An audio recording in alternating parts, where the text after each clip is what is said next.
Hi guys, how are you doing? Thank you so much for joining my page again.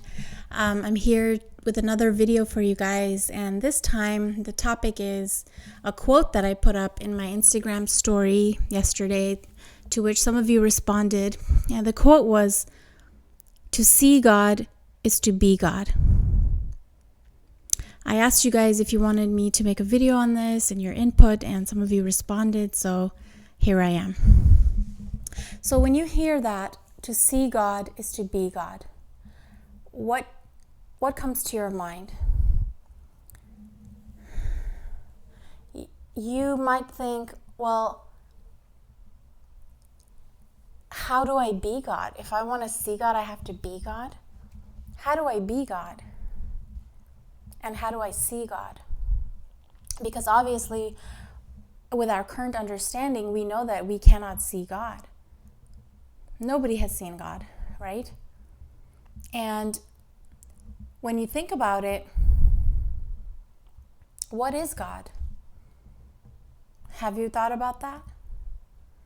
Or maybe from your perspective of religion, from your different academic learnings, you might have an idea. But what is it that is God to you? So I'll give you my take and my understanding based on my experiences and my life journey, and then let you guys think about it some more, and then ask me any questions if you have any, okay? My understanding of God is this. God is who we are. We are all parts of God.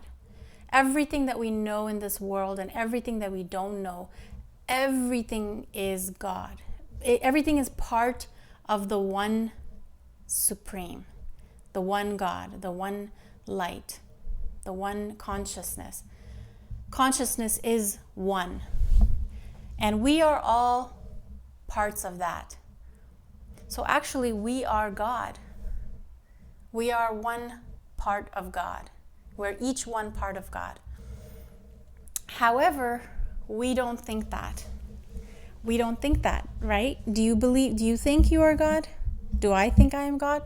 No, we mostly think that I'm just a human being, a limited person with this personality, with this body, with this mind, with these emotions. And we talk about all these attributes about who we are.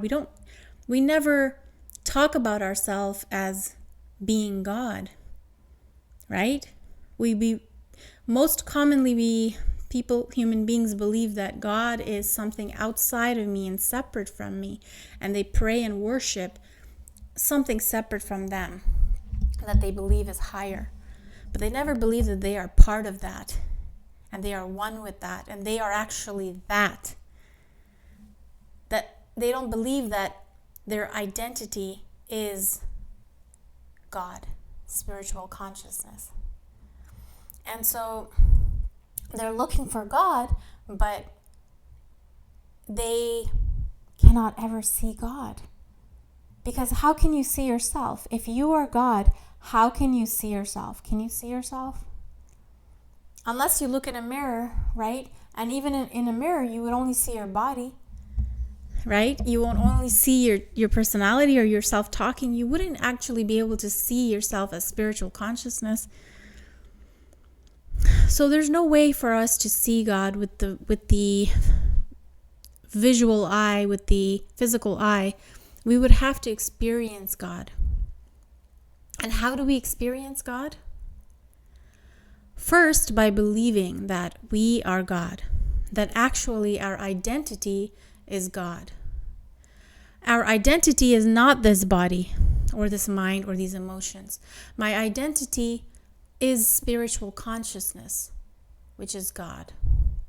Once I believe that, then I can begin to start cultivating the environment through which I can experience that. Maybe start meditating.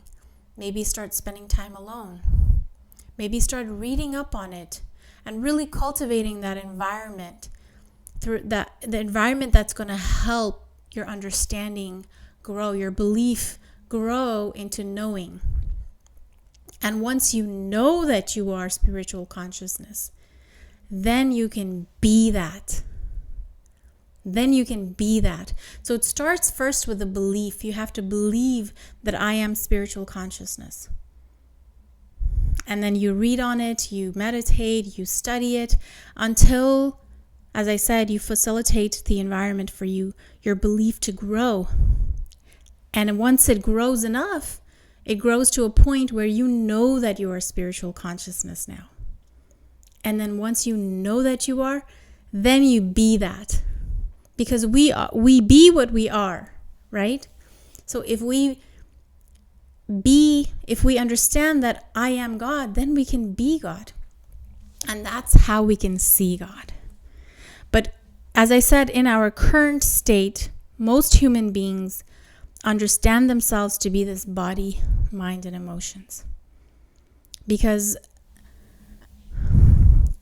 according to our evolutionary just the history of humanity and how human beings come into this world and how we live and how our ancestors lived, it has always been a separate self. We have imagined ourselves and believed ourselves to be a separate self, separate from God, a limited being, a limited personality, and then God being something grand and supreme outside of us.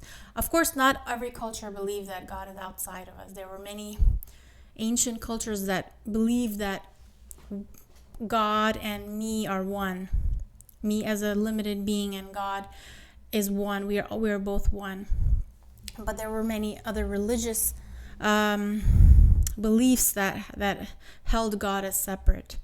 And unfortunately, many human beings on earth actually believe themselves to be separate from God. And so they suffer. We suffer when we believe we are separate from God. And we also suffer when we believe that I am this limited human being. Because could you imagine being a spirit, being what God is? Everything that God is, believe that. That's what spiritual consciousness is. Imagine being that, but believing that you're not that you're a limited human being in this limited body with only limited capabilities. Isn't that painful? Isn't that just a very difficult experience? It is, right? Well, that's how we live as human beings. And that's why when a person is ready to go beyond this human life, this belief that I am just this human personality, once we get to a point that we just get tired of that and want to experience ourselves as spiritual consciousness, then we can start to begin to go towards that understanding. But until then, we are going to be what we believe we are. So to see God is to be God.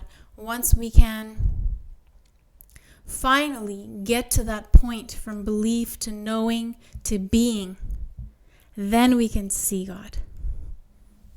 Thank you so much. I hope that this video was helpful to you, and let me know if you have any comments in the comment section, and I'd be very, happy to answer them in the next video and talk to you guys more on this topic.